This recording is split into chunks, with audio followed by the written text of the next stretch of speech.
Hello दोस्तों, आज आपके सामने फिर से एक नया टॉपिक जिसका नाम है रूबेला। ये रूबेला जो है अलग से भी आ सकता है एग्ज़ाम में, या फिर ये टॉर्च इन्फेक्शन के अंदर भी आ सकता है। टॉर्च इन्फेक्शन के अंदर भी आ सकता है। ठीक है, तो चलो शुरू करते हैं। अगर हम रूबेला की बात करें तो रूबेला को हम किस नाम से जानते हैं? रूबेला को हम जर्मन मेजल्स के नाम से भी जानते हैं। ठीक है, आप पिक्चर में देख पा रहे हो कि रूबेला के साइन एंड सिम्टम किस तरीके से हैं। किसी को रूबेला है तो आप आसानी से इसको फाइंड आउट भी कर सकते हो। ठीक है, अगर हम रूबेला की बात करें, rubella also known as German measles, तो जर्मन मीजल्स के नाम से भी जाना जाता है क्योंकि जो जर्मन फिजिशियन थे उन्होंने इसको खोजा था, और इसको हम 3 डे मीजल्स भी बोलते हैं। अगर इसको बात करें 3 डे मीजल्स क्यों बोलते हैं, तो 3 डे मीजल्स इसलिए बोलते हैं क्योंकि जो इसके साइन और सिम्टम है सबसे पहले कहाँ देखने को मिलते हैं? फर्स्ट डे देखने को मिलेंगे हमें, ये हमें फेस पे देखने को मिलेंगे, दूसरे टाइम पे ये हमें ट्रंक्स पे देखने को मिलेंगे, और थर्ड डे में हमको ये देखने को मिलेंगे हमारे लिम्फ होते हैं उनमें देखने को मिलेंगे। तो 3 दिन में ये पूरे सिम्टम हमें दिखाई देने लग जाते हैं, इसलिए इसको 3 डेज मीजल्स भी बोलते हैं। ठीक है, अगर हम इसकी बात करें ये इन्फेक्शन किस तरीके का होता है, तो ये होता है एक वायरल इन्फेक्शन होता है। The name of rubella is drive from, तो जो रूबेला है वो लैटिन वर्ड से लिया गया है जिसका मतलब होता है लिटिल रेड। लिटिल रेड दिखाई दे रहा है आपको? ठीक है, आगे बात करें, rubella is also known as German measles because the disease was first describe by the German physician, जिसके बारे में हम बात कर चुके हैं, जिनका नाम क्या था? Friedrich Hoffmann. In the mild 18 century, sorry, ये जो खोजा गया था मिड 18 सेंचुरी में, इनको इसको खोजा गया था। किसको? मीजल्स को। ठीक है, अगर हम मीजल्स की बात करें, सॉरी, अगर हम रूबेला की बात करें तो रूबेला को हम क्या बोलते हैं? जर्मन मीजल्स भी बोलते हैं। लेकिन एक क्या होता है यहाँ पर एक नाम और होता है, कंफ्यूज मत होना, उसका नाम होता है रूबेला, होता है उसका नाम रूबेला होता है, RUBEOLA। तो जो रूबियोला होता है, रूबियोला का अनदर नेम क्या है उसका? रूबियोला का अनदर नेम मीजल्स है। ठीक है, रूबेला का अनदर नेम मीजल्स है, और रूबेला का अनदर नेम जर्मन मीजल्स है। तो कंफ्यूज मत होना इनमें। ठीक है, उस टॉपिक को भी कवर किया जाएगा। तो जो rubella is a disease cause by rubella virus. Rubella is usually mild illness. ठीक है, रूबेला क्या होता है? एक माइल्ड इलनेस है usually. Most people who have had rubella और the vaccine are protect against the virus for the rest of their lifes. तो इसका मतलब यही है कि जो रूबेला होता है मोस्टली बहुत ही माइल्ड होता है, माइल्ड इलनेस दिखाता है, और अगर हम इसके लिए वैक्सीन लगा लें तो पूरी लाइफ लॉन्ग इसके खिलाफ हमें क्या मिल जाता है? प्रोटेक्शन मिल जाता है। तो इसलिए इसको वैक्सीन लगाना बहुत ज़रूरी है। अगर वो सिम्टम्स भी होते हैं तो वो क्या होंगे? बहुत माइल्ड होंगे। Next, rubella virus is a single standard RNA virus. तो ये जो RNA का सिंगल स्टैंडर्ड वायरस है। ठीक है, अगर डायमीटर से की बात करें तो डायमीटर इसका 70 तक है, 50 to 90 नैनोमीटर।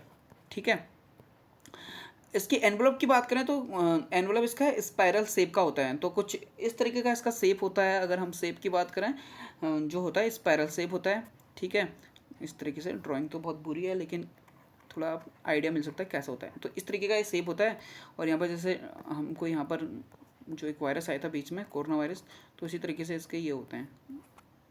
ठीक है, कुछ इस तरीके का देखने को मिलेगा आपको। ओके, उसके बाद बात करें तो virus multiply in the cytoplasm of the infected cell. तो जो वायरस होता है मल्टीप्लाई होता है साइटोप्लाज्म में, ठीक है, ऑफ इन्फेक्टेड सेल का। अगर ट्रांसमिशन की बात करें तो इंक्यूबेशन पीरियड इसका 2 से कितना वीक है? 3 वीक है, या इसको हम डेज में बोल दें तो कितना हो जाएगा? 14 to 21 डेज तक होता है। ठीक है, बात करें हाईली कंटेजिनियस होता है, अगर एक बार हो गया तो बहुत सारे लोगों को होने के चांसेस के होते हैं। ठीक है, अगर हम फीटस में बात करें किस तरीके से होता है, तो फीटस में ये नॉर्मली किस तरीके से हो सकता है? फीटस में कैसे हो सकता है? माँ से बच्चे को हो सकता है ड्यूरिंग इंट्रायूटाइन लाइफ। ठीक है, जब माँ के गर्भ में बच्चा है।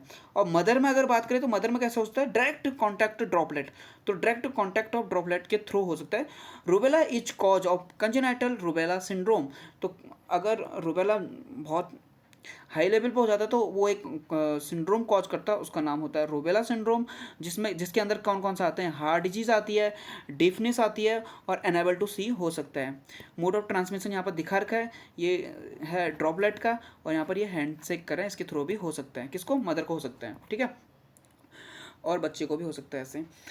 अगर प्रिंसिपल की बात करें फॉर ऑल इंट्रायूट्राइन इन्फेक्शन, तो इंट्रायूट्राइन इन्फेक्शन के थ्रू हो सकता है। अगर बात करें first trimester chance of vertical infection due to decrease probability of placenta but if infected occur it so severe effect on the foetus due to defective organogenesis.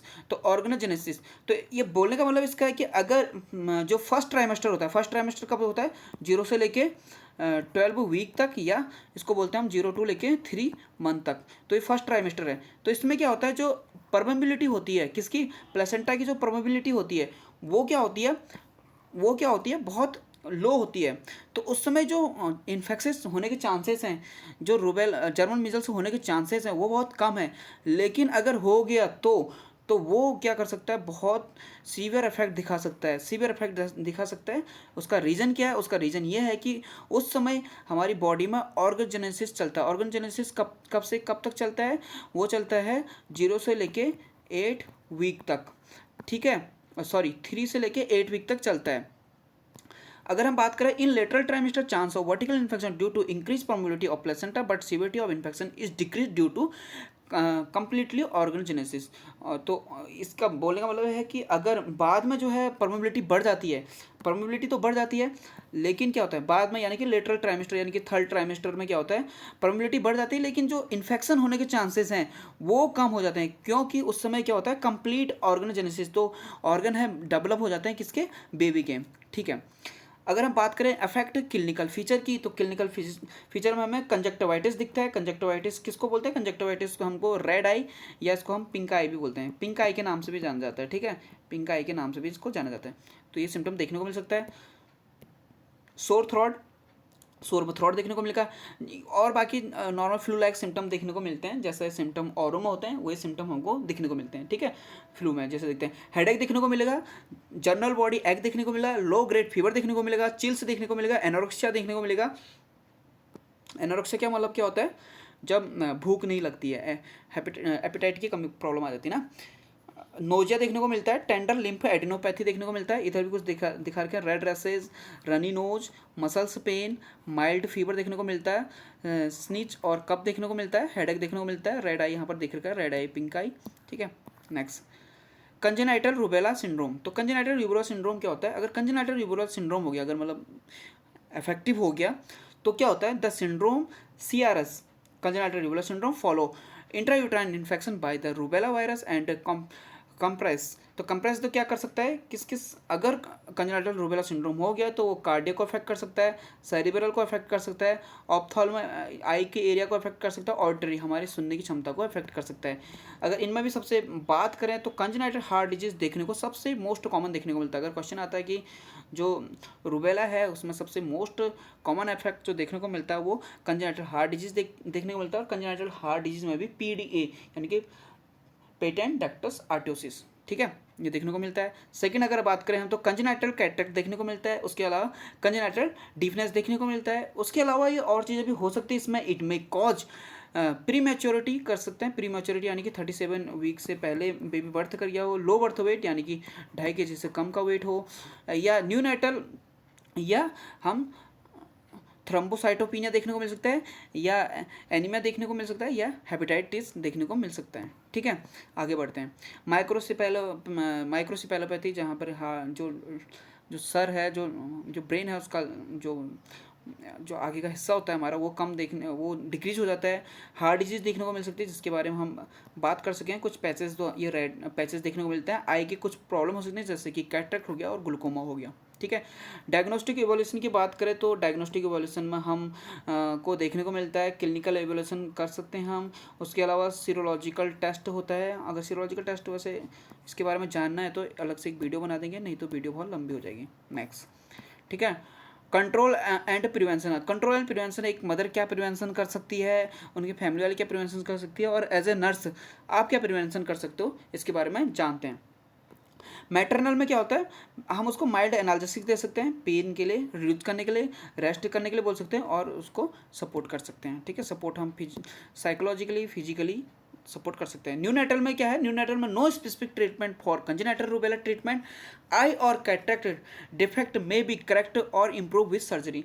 तो कोई ट्रीटमेंट की ज़रूरत नहीं है, स्पेसिफिक ट्रीटमेंट की ज़रूरत नहीं है या है ही नहीं, तो उसके लिए हम क्या करते हैं, आई और जो कार्डियक डिफेक्ट होता है उसकी हमको सर्जरी करनी पड़ेगी, ठीक है। Careful screening for problem and special education are indicated. तो हमको केयरफुली स्क्रीनिंग करनी पड़ेगी मदर को, जैसे कोई टेस्ट करते हैं हम तो उस समय हमको ये चीज़ों को ध्यान देना पड़ेगा। उसके अलावा हमको स्पेशल एजुकेशन देखनी पड़ेगी, किस तरीके से आप इससे प्रिवेंट हो सकते हो। हेल्थ एजुकेशन देनी पड़ेगी as a nurse. Vaccination of non immune women before pregnancy is the best way. तो वैक्सीनेशन हमको करना बहुत ज़रूरी है प्रेगनेंसी से पहले, ठीक है। या हम वैक्सीनेशन कर सकते हैं नॉन ह्यूमन वुमन को, ठीक है। प्रेगनेंसी हमें बेस्ट प्रिवेंशन हो सकता है, लेकिन इसके बारे में थोड़ा सा और जान लेते हैं कि वैक्सीनेशन कब करना चाहिए।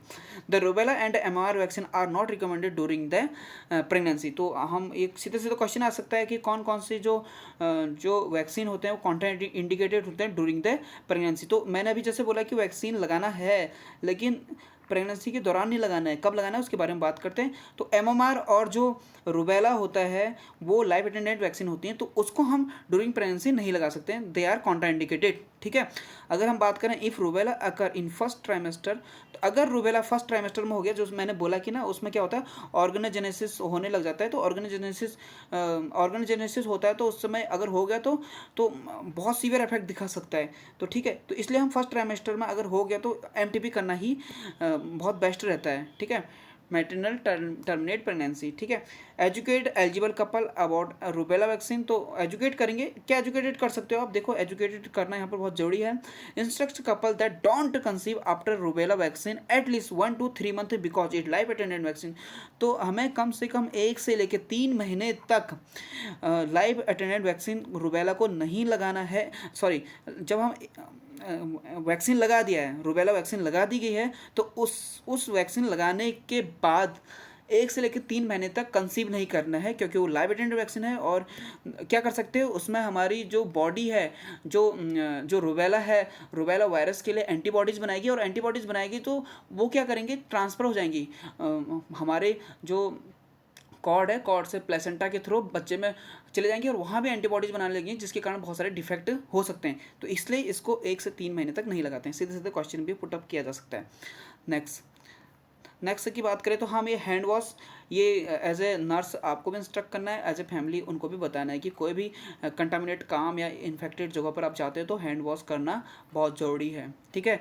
स्नीजिंग का बहुत परफेक्ट तरीका होता है। ये हाथ नहीं लगाने हैं, हाथ को आगे से नहीं करते हैं, कभी भी हम अपनी एल्बो का यूज़ करते हैं। तो स्नीचिंग करने का सबसे बेस्ट तरीका होता है।